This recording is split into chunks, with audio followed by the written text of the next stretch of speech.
Well, good afternoon, everyone, and welcome to our session today for the Merck webinar using process mapping for quality improvement. A topic that's very close to my heart. As you know, I'm a quality professional that's been engaged in quality improvement for the last 25 years, and I'll definitely give you a quick brief on myself. But process mapping comes in as one of the very important and critical tools or methodologies that quality professionals are using to push for quality. So I thought that's a good idea to basically come in and maybe present this, I don't know, half an hour, 40 minutes, we'll see how it goes, and then take your questions on how we can actually capitalize on process mapping to achieve the best results for excellence and improvement. So let me just quickly give you an idea of myself. So my name is Fawzi Bawab, and I'm one of the senior consultants and partners at Merck Training and Consulting. For the last 25 years, I've been engaged with many companies, multinational companies. I used to be based in Ottawa, Canada, working with KPMG, and before that with IBM as their quality manager. I also worked with BSI, British Standard Institutions, as a certification manager for the North American practices. So I came to Dubai in 2003 and later on joined Merck to become responsible for the portfolio of quality management and strategy. Having quality close to my heart, I thought that, I'll share with you the best practices, some of the experiences that we have, and we could use that as a platform to get your questions and see how we can be of a help to you. Now, in terms of my education, bachelor's in civil engineering, master's in industrial engineering, and currently preparing my doctorate in Lean Six Sigma at Heriot-Watt University in Edinburgh. Topics I'm passionate about, as you would imagine, from quality management, strategic planning, the ISOs, the Six Sigma, the Lean. And as you will notice, many of the practices in quality management, including Six Sigma or Lean, will use a lot of process mapping to try to understand the processes and achieve the results. So without process mapping, I can tell you that many of the initiatives in quality management will be sort of useless. So without due delay, let me share with you the main objectives of this session. What we'll start to do is basically define a process. I know many people have many questions usually on processes. What's the difference between a process and a procedure? How do we look at the process mapping as an approach as mandated by many of the quality management systems? And what are the benefits if someone's going to come and challenge you and say, why should you waste your time and run a session or a workshop for process mapping? What's the benefit I could get? So we'll talk a little bit about the benefits and why specifically process maps are much needed in the quality management arena, and why can we use quality or process mapping in quality management to achieve better results. Once we do that, we'll engage in a sort of a discussion on types of process maps, take some examples, and then talk about something called the 7 reasons why people fail in process mapping. I'll leave you with the take-home tips and then take your questions at the end. So if you have any questions, maybe towards the end, we can basically answer these questions as we go. So I have here some kind of a poll that I'd like to run for you. So let's get that going. Please pick as many answers as you see fit. The question is about how do you define a process? How do you look at processes in terms of a definition? So let me try to do that.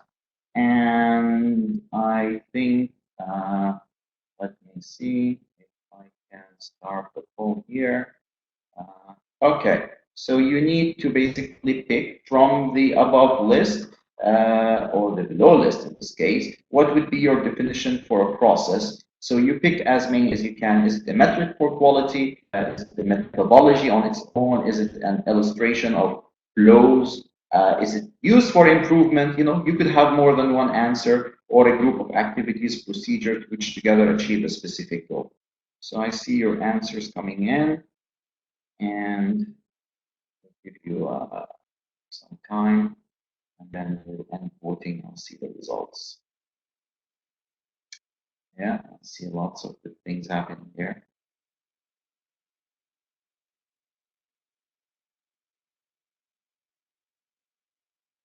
Okay. All results are in. Okay. I see many people, of course, picking more than one answer, which is fine.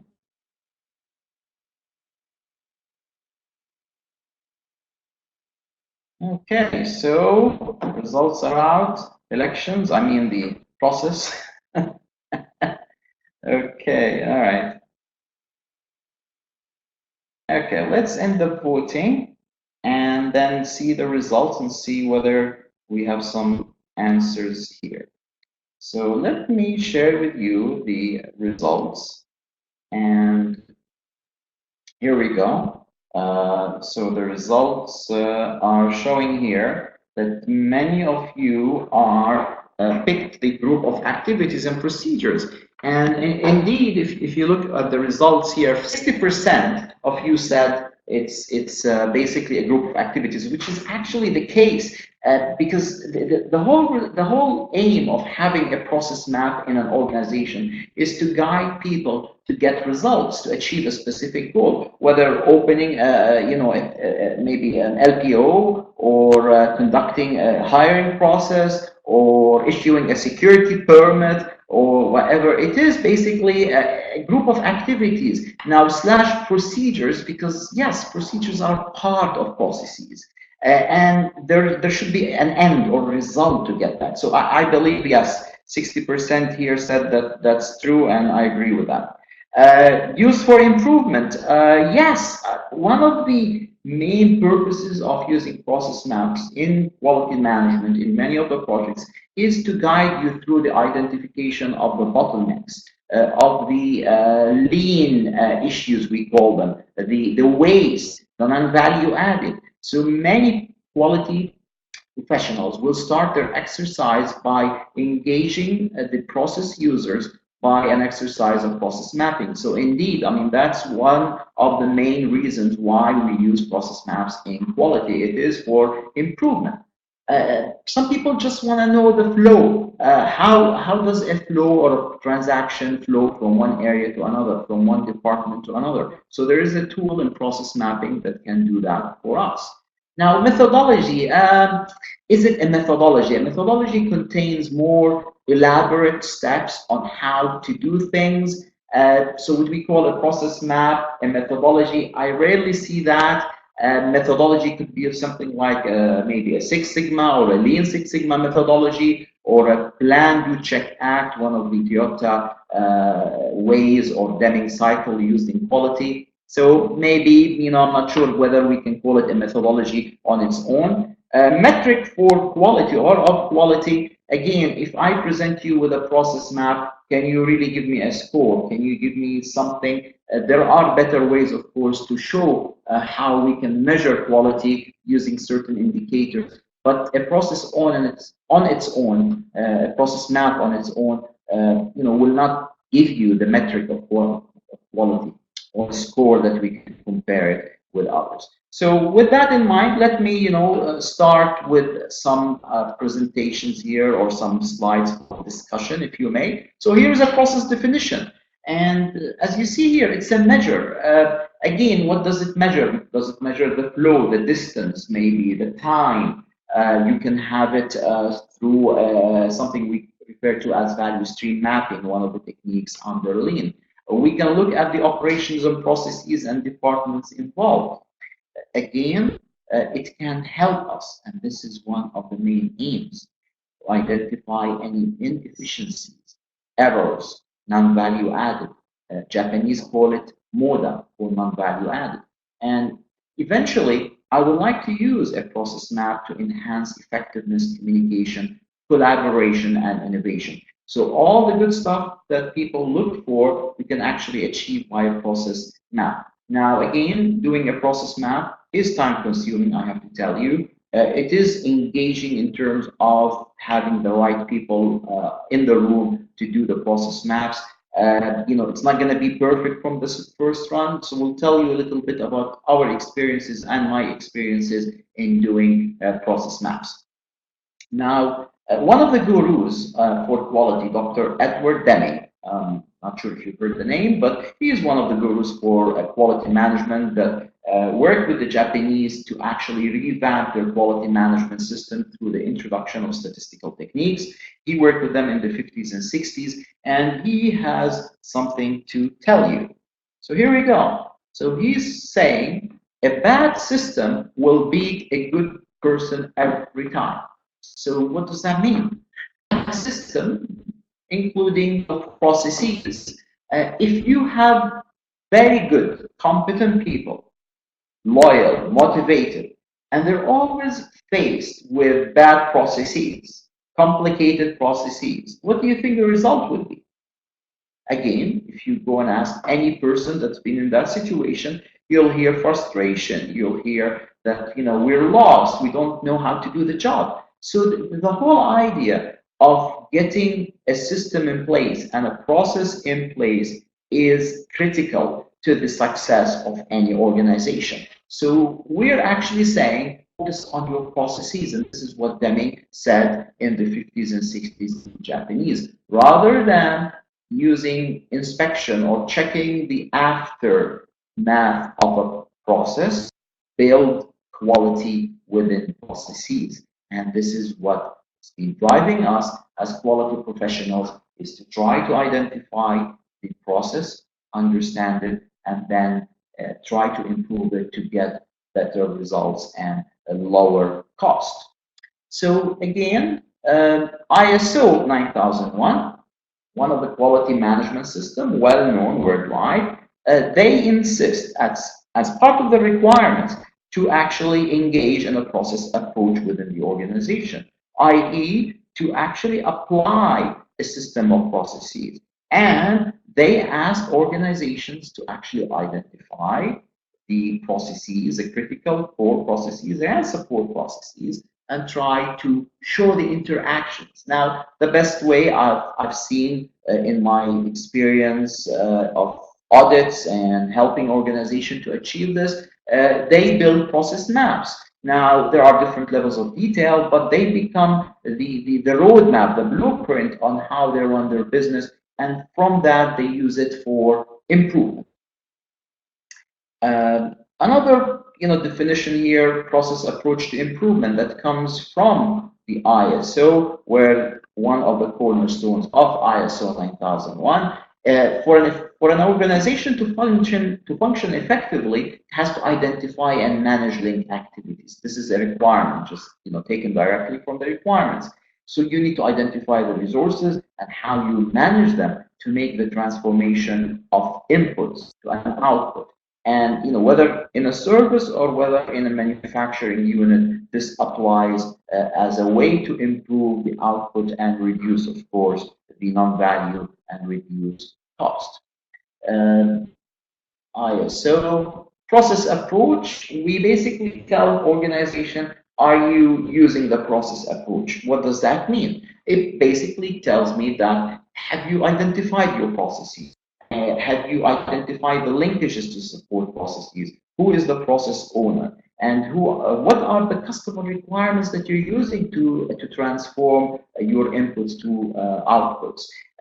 Indeed, what are your inputs, whether a form, whether a raw material, whether information, and what are the outputs that will satisfy your customers? And the most important maybe question here is, how do you measure success? How do you know a process is making what it is supposed to make and meeting the customer requirements? How can you create maybe a scorecard, a dashboard, an indicator, a KPI, metrics to tell me that your process is doing fine? What do we need to measure? And that is part of the process approach that companies has to be basically engaged in. Process approach and process mapping comes in under what we call business process improvement. So defining your system, which is a combination of processes put together, a process as we defined it as activities or group of activities, including procedures that basically transform inputs and output.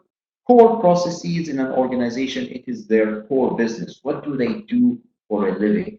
If you're in manufacturing, what is the output? What is the product that you get paid for? if you're in service, what is the core service that you basically make, or what is the added value? Support processes could be as, HR, procurement, training. Many of these support IT, for example, many of these support services or processes can help your support processes achieve the results. Without them, the core processes will suffer. Again, another process mapping.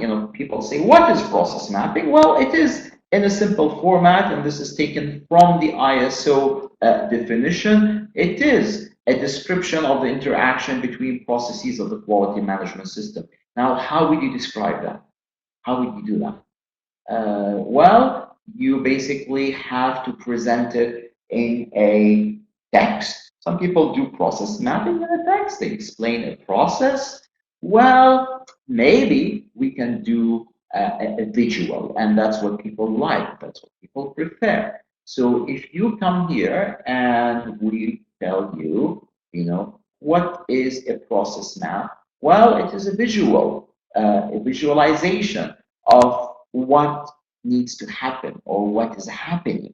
And again, people love that because they can see it visually. They can understand the flow. They can understand the departments that are basically engaging or interacting with that process. So many people will prefer the visual process maps, and this is where we teach people on how to get that.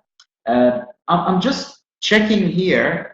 Can everyone hear me? I think I saw a message from Mahmoud that no sound. So are we good? Are we? Yes, clear and loud. Okay, great, good to hear. Mahmoud, are you with us? Mahmoud, can you hear me? I think Mahmoud. Oh, here we go. You're good to go. Excellent. Thank you. Just wanted to check the quality of the voice.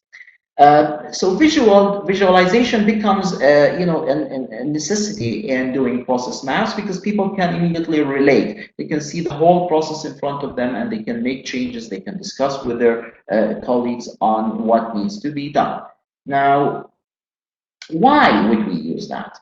And here's something that picked up here. Everything that we do today is becoming sort of maybe complex sometimes, and sometimes we need some kind of models that will basically help us navigate through complex business practices of today. I bet you if you try to explain your own process to someone who just joined you in your organization, and you try to do it maybe verbally, I'm sure you look at their body language and you see that sometimes they're lost. Now take a process map and show it to them, where a visualization of the interactions of the partners that you're working with, other departments that you're basically interacting with, and they start to see the whole picture in front of them. So the necessity of doing process maps becomes very critical for different reasons. So to summarize the benefits of process maps, here we go. First of all, we can use it to simplify process to tell people what to do and how we do it. Many people would love to see a process map when they join an organization because they can understand, an IT person doing troubleshooting or doing a service, they would know exactly how to do their job if things are clear to them. We can use it for training, for learning, and of course, this is where it's key in quality management. We can use it to save money, and we can use it to identify redundancy and remove non-value added. Opportunities are usually addressed and corrected faster when the whole team sits together and do this in a session. Yes, it is time consuming. The sessions I do with companies sometimes takes a day, 2 days, depending on the complexity of the processes. And we can use it as a training program to maybe create orientation programs for new staff and give them the need or give them what they want. So, this is in terms of summarizing the benefits. Again, we're just emphasizing the note that a picture is worth 1,000 words. And I can, you can look at schematics. Many people are very good with schematics. Many people are good with visualization, and they can understand that something is happening here. I call it the black box, and here is what we need to feed, and here is what we seek to get. And immediately you can see here, this is what we call the high level process maps. Now, some people are interested to know what exactly happened here. And this is where we need a more detailed process maps. So we'll talk about maybe the different levels of process maps, because sometimes we need a very high level of detail to understand the process. Here's a very simple one. I mean, elements of a process.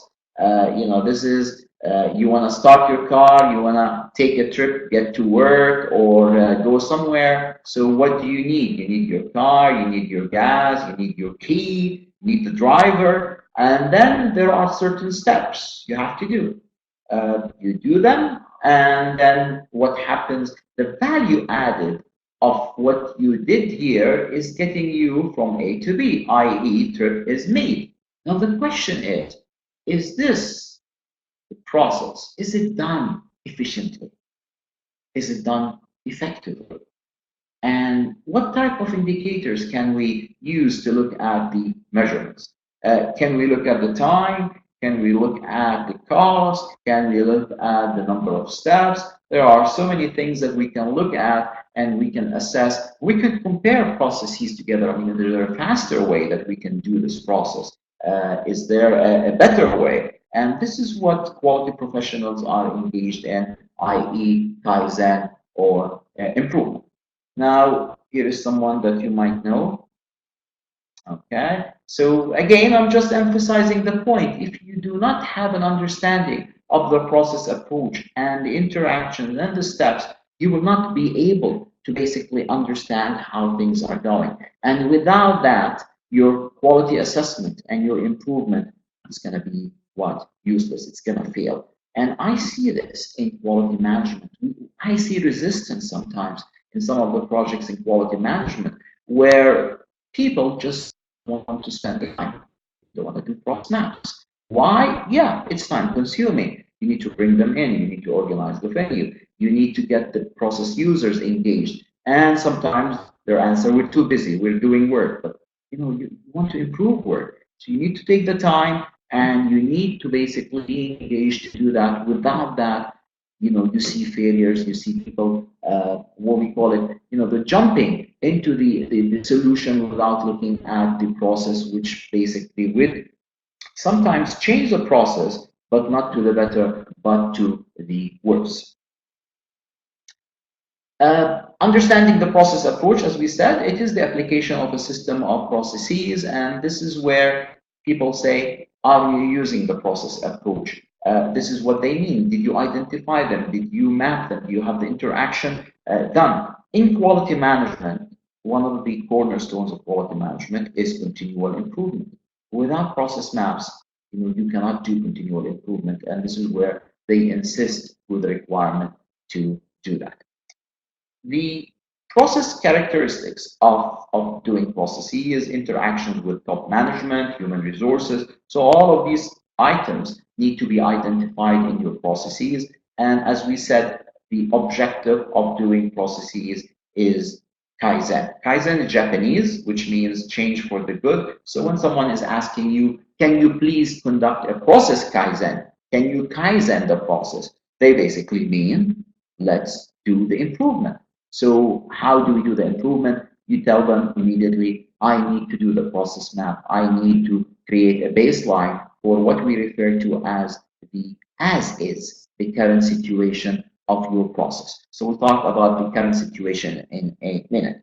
One of the other methodologies that's being used for process improvement, it's something that we refer to as the Plan, Do, Check, Act, PDCA, originally by Short, who was one of the people who talked about improvement statistics in the 1920s, and later on was adapted by Dr. Deming. So some people know it as the Deming cycle. And this is how we plan for the improvement. This is where we do the process mapping at the beginning. We identify the pain, the gap.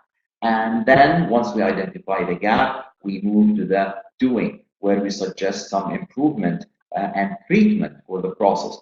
We run the process and we check and we measure that there's improvement, and then we close the loop here by addressing any gaps or analysis and improving other similar processes. So a well-known methodology that many use, Toyota use it under the name of A3 methodology. So some slides here on the plan, do, check, act. I think you're all gonna get a link for this, so you can look at it later on. And if you have any questions, of course, we'll be ready to answer.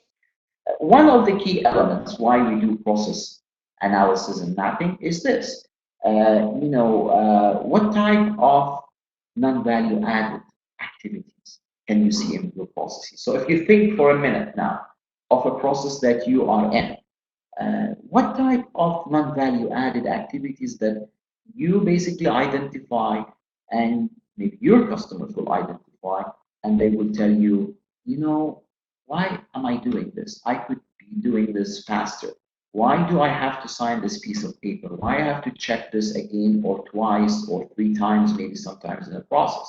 So, if you start this exercise, if you have a process map in front of you, that would be very useful, because we can identify the different types of non-value added.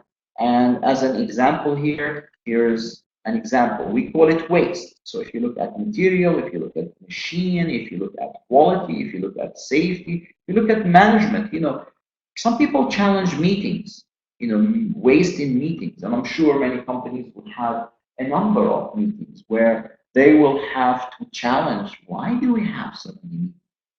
Why do we invite so many people to the meetings? And again, waste in transactions can be identified through processes. So one of the key elements for process mapping is to identify what we refer to as the moda, or waste in Japanese.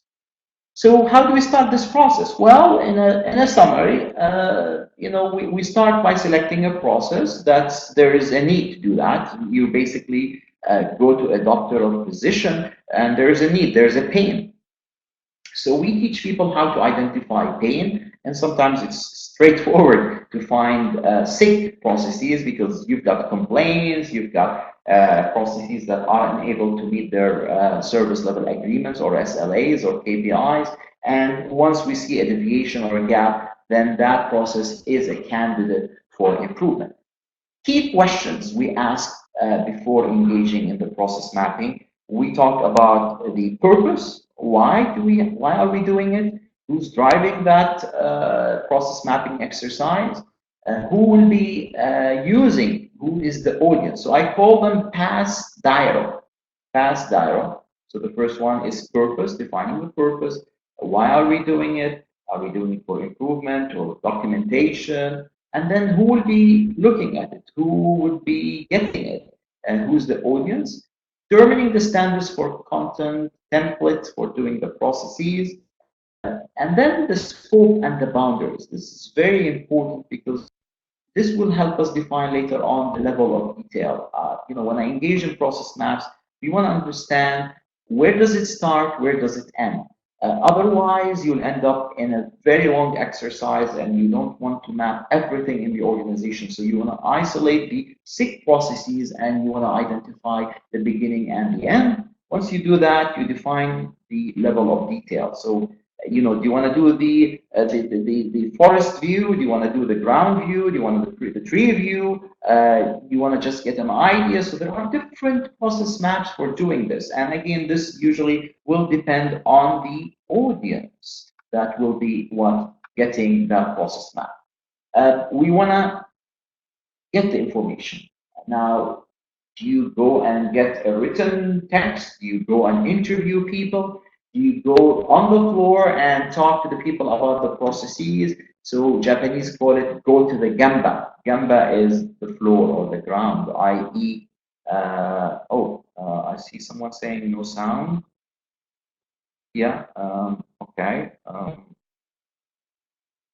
I think everyone can hear me, so we should be okay. If you have any problems, check their connection, check your maybe internet. Sometimes it might just create some issues.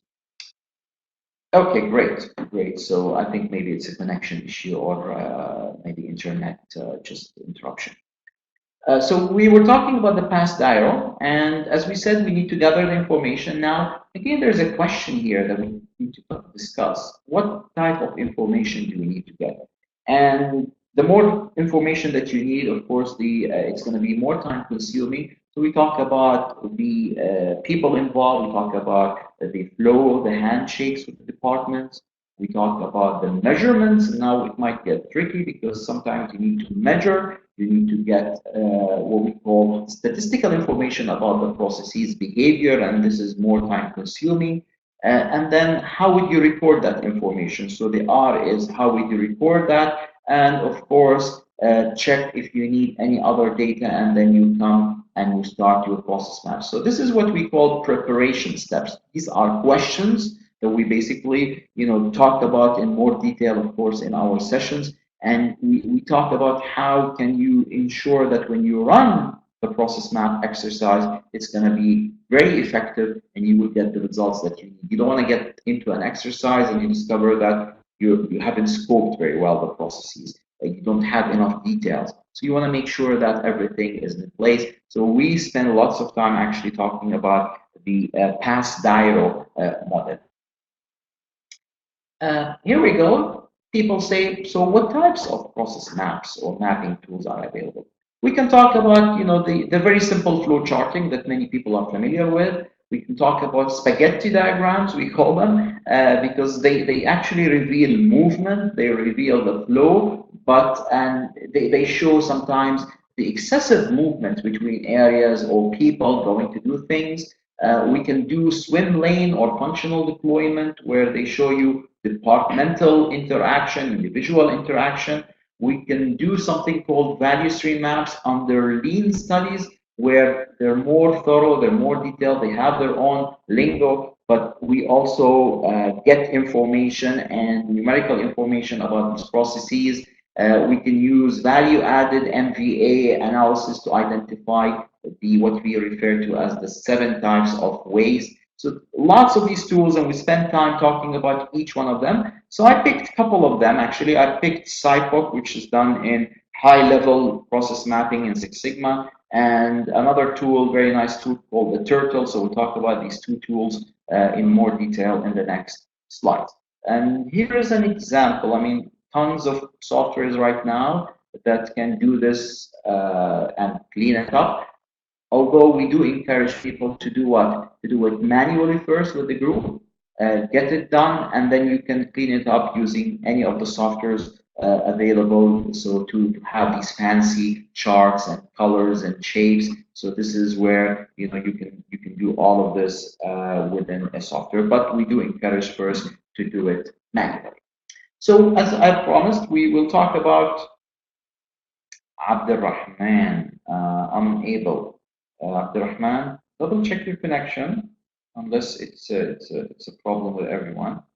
Abdurrahman. Okay, here. All right, seems everything's fine. So we have here a SIPOC.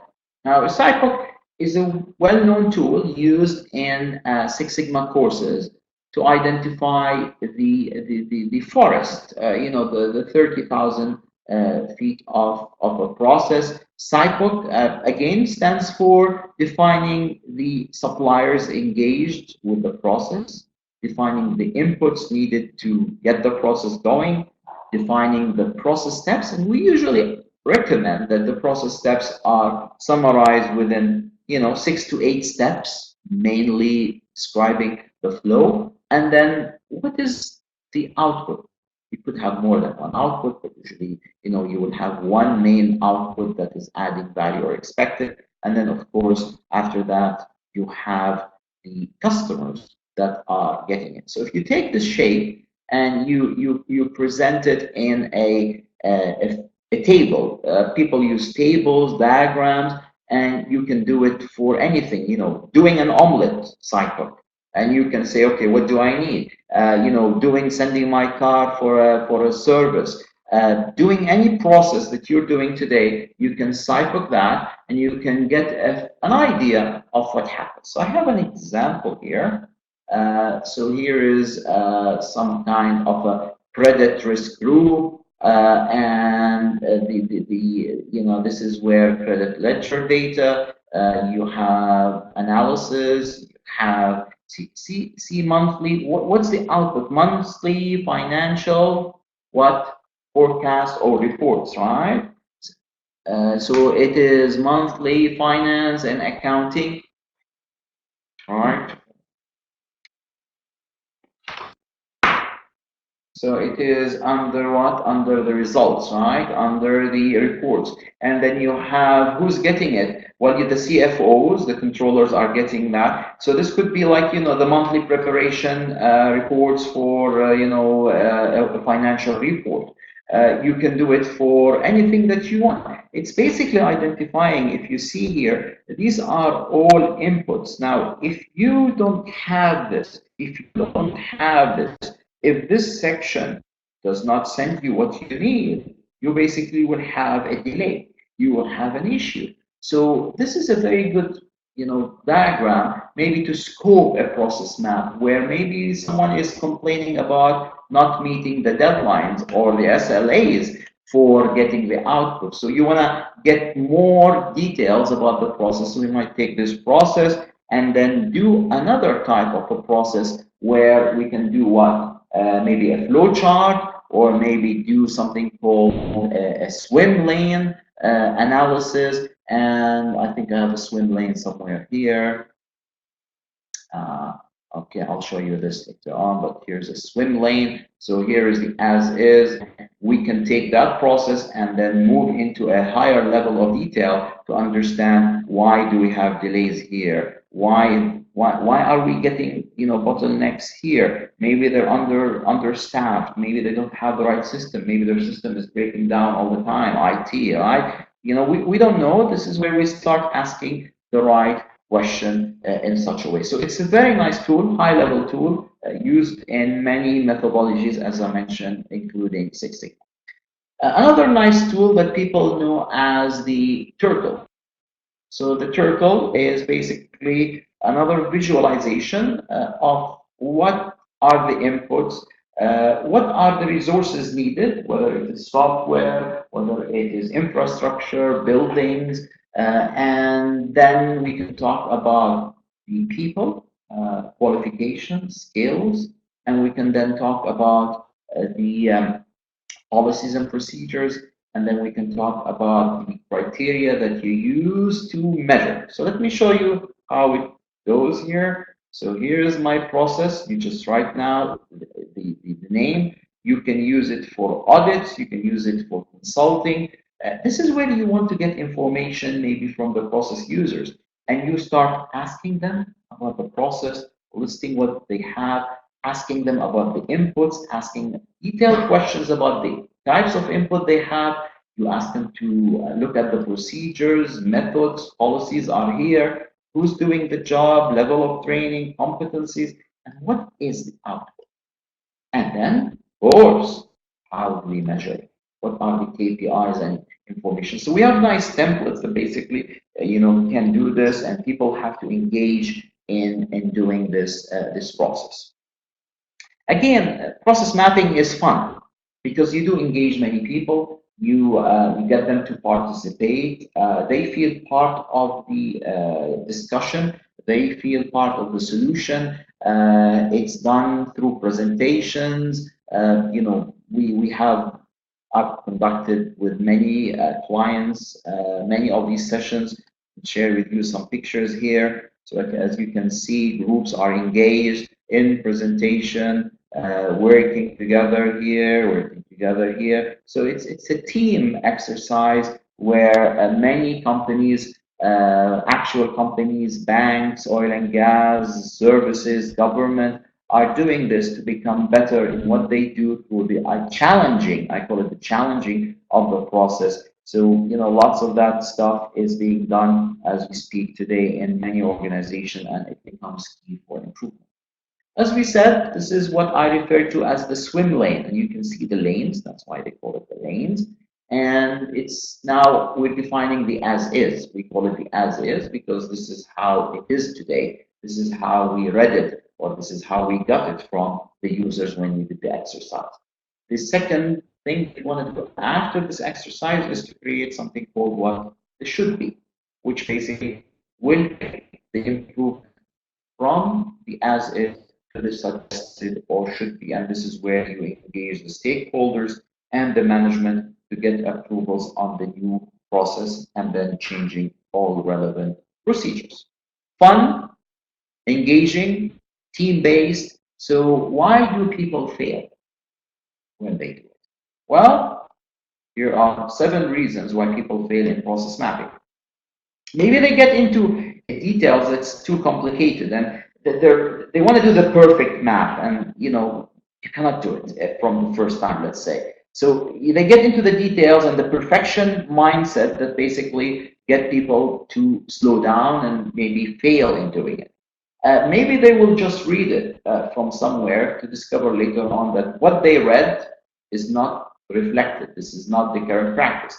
Japanese call it go to the gamba, i.e., go to the floor, go to the people who are doing it, and get confirmation that what you will do as read from the written documented procedure is what you have. Not getting people involved. You want to get people, your teams, your process users, your process owners, stakeholders involved. Sometimes you just map what you want to see and you ignore the actual process for different reasons. So that's when you want to improve it. You're not going to improve the actual process. You end up improving what you want to see. And using it just, for window dressing or for other reasons and not identifying the value added and waste steps. And this is where the core element in quality management, you're doing too little, you're doing too much, not being clear on the scope at the beginning, and failing to drive improvement from these process maps. So this might, create, dissatisfaction or frustration from the teams who were involved with it in the first place because they want to see results. Tips, take home, away or takeaways for success: engagement of your staff, support of senior management. Remember, it's time consuming and you will get their approval. Team collaborations, commitment from the staff and the management, and using a systematic approach, maybe a good facilitator who can guide the team and using the right tools and process mapping, and then of course continuous and a close follow-up of the results. So usually these are the things that will happen. Again, I mentioned at the beginning, it's a fun exercise, time consuming, yes, but the results are amazing.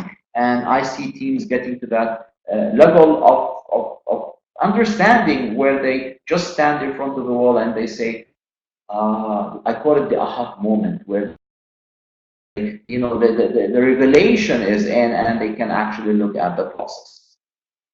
So I think that's basically covers what I wanted to share with you today. Ready to get any questions from you and to give you any guidance or help. Again, process mapping is sometimes lengthy, and we do discuss it in our training courses and our sometimes customized interventions with the companies where they need a specific solution. So yeah, shoot questions. Okay, Mahmoud, what are the KPIs and what the benefits? Well, basically, KPI stands for key performance indicators. And the science of indicators in general is basically, health. If you think about your health, what are the key indicators that you would look at when you go and do a checkup with a physician or a doctor? What would tell you that you're doing great? Would you look at your blood pressure, your sugar level, your temperature, maybe? And probably you're gonna pick maybe a number of these indicators, and maybe you'll keep them in front of you. I don't know, maybe on your phone now. All these gadgets have all these phones all these softwares and applications. So maybe these are the indicators. So indicators will help me know whether I am on the right track, whether the processes are giving me what I want. Are there any deviations? And I would use them as a baseline for improvement as well, so I can compare the before and after. So another question, how do we set an indicator? I think, is that what you meant, Abiyut, right? Up there, correct? An indicator. So how do we set an indicator? Well, that's it's a very good question, because you know we engage in sometimes sessions just to answer that question. We have training courses. I teach sometimes a course, 5-day courses on KPIs. It's called Certificate in KPIs. And you know, KPIs don't come from nothing. They need to be linked to what we call sometimes the areas that you want to measure. For example, if you want to measure quality, so what are the indicators for the process that you want to measure? Are we measuring cycle time? So maybe an indicator could be percentage of achievement of a cycle time within the target. Service level agreements are, part of measurements that we use. There are different types of indicators. You've got lagging, leading, you've got output, input, you've got tons of different types of KPIs, which is basically when we get to the process level, we go and engage in deciding for each type of a process, what are the measurements that will tell me that this process is healthy, is doing what it is supposed to do. So very good question, and we can talk about that also in more detail. Which one is first, KPI or process mapping? Which one is, can you elaborate more? Which one is first, KPI? You mean for process mapping, or which one is first, KPI? Oh, okay. Well, process mapping, remember, it's basically a visualization of a process that maybe it's there, right? Now, many times when you do the process mapping and we sit with the process users or process owners, they do tell us that we don't have measurements. We don't measure it. So at that time, we ask them to, or we engage in that discussion to design KPIs for that specific process. So process mapping is visualization of an existing process or maybe a future process. But it's not the sequence here. We come in and we do process mapping. We discover some processes are lacking KPIs. Some of them have KPIs. So when we put a process in place, we should have a KPI with it if you talk about design of processes.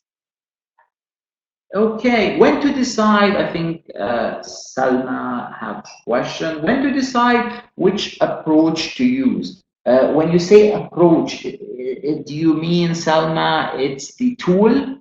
The different type of process maps. As we said, there are cycles, there are simple flow charts, there are a swim lane. Is that what? Oh, you mean the tools? Okay, I just saw that message. Yes, we talked in one of the slides, which is we refer to as the PASS diagram. Remember, deciding on the purpose, correct? The audience, right? The scope and the level of detail, standards. Well, this will help me decide on the type of tool. For example, if I sit with a company, with a team, they want to do process mapping, I will ask them about the scope of the processes. I will ask them to what purpose do they want to use it. And based on this, I will decide on the type of tool. Sometimes we do start with a high level, like the Cyclops maybe, or the Turtle, just to get a flavor of the process. And then we might engage when we get to the nuts and bolts of the process. We might need to use a simple flow chart or more of a detailed flow chart or a process. Okay, maybe a question. Can we, okay, how can we get, yes, of course, how can we get recordings of webinars? You just basically, they will be posted on our website. And if you participated in this workshop or this webinar, you will get a copy where you can download this webinar and keep it. Otherwise, I think within a week or so, it will be posted on the website and you can go there. And there are many, by the way, useful webinars on our website if you want to check in different topics as well, all free for you. So feel free to download as many as you can we, I have a question on KPI. Seems Abera, and I'm pronouncing it correct. Can we share specific KPI for training? All right, so you want to measure training. All right, that's interesting. Training is well known for the KPIs, and we've got so many. If you think about a training process or a training department, so we can measure the, for example, the effectiveness of training. And I've seen KPIs measuring, for example, the average increase in competencies. So you might have an average competency for your staff, and you might measure that as an average if you have a competency framework, and then you basically do a calculation where you can get me that a percentage of employees basically have increased their competencies by a certain level. You can talk about the process of conducting training as achievement of a training plan, so percentage of achievement of a training plan. And I can put an indicator for, let's say, percentage of achievement of a training plan by 90%. This could be a KPI for a training department. You can see their measurement. Of course, we can measure other stuff, within the training department, specific processes as well. Okay, should process mapping by itself be taken as a project or as an ongoing exercise? Interesting question. Sometimes we're invited to do process mapping by itself for a department. Sometimes it is an ongoing exercise, especially if you have ISO, where ISO 9001, where you're required to update your processes and you need to show that someone is looking at the improvement. So it could be looked at both, but we had examples of companies engaging us as some kind of a project where they tell us, come and work with this department, conduct the process maps, get them to get some ideas, and get them to reach what we call the should be or the improved state, and they use it later on to discuss it with their management. Yes, a difference between process mapping and flow charts. Well, many people sometimes look at the simple flow charts as a tool for process mapping. Remember, process mapping, as we defined it earlier, if you remember, it's a measure, it's a flow, it's an interaction. So if I present to you a flow chart, a simple flow chart, and I tell you, can you see the interaction for that? Now, again, some people say, well, it is a description of the procedure, which is correct. So I would look at process mapping as a little bit more holistic. A simple flow chart could be a tool to show you maybe the flow of a procedure. But once you get into process mapping, you need to be a little bit more holistic in terms of what are the requirements, what are the indicators. Maybe a simple flow chart will not show you that immediately. Great, thank you. I see. Your thanks and thank you. So I guess yeah, you have a great weekend as well. Share sample for KPI for process mapping. Sample for KPI and process mapping. We have the process mapping. I had some examples on the process mapping before. If you've seen that, this could be a swim lane. This could be something here that's done. So these are all examples of process mapping. Samples of KPIs, again, yes, if you want, send us an email, I can send you, but tell me which area, because as I said, tons of KPIs in different areas. We have maybe over 400 KPIs under the HR. We have in IT over maybe 300. So, what do you want to measure? What's the process? So, let me know, and I'll write you my email in a minute, so you can send me any follow-up questions, and if you need any specific details, I'll be more than glad to send you that. So I guess I'd like to thank you all for your time, and hopefully you'll benefit from the session, and good luck. If you have any other questions, send it to me, and we'll be in touch with you, and we can send you any type of information needed. So have a great weekend, everyone, and have a lovely afternoon wherever you are. Thank you, and hope to talk to you soon.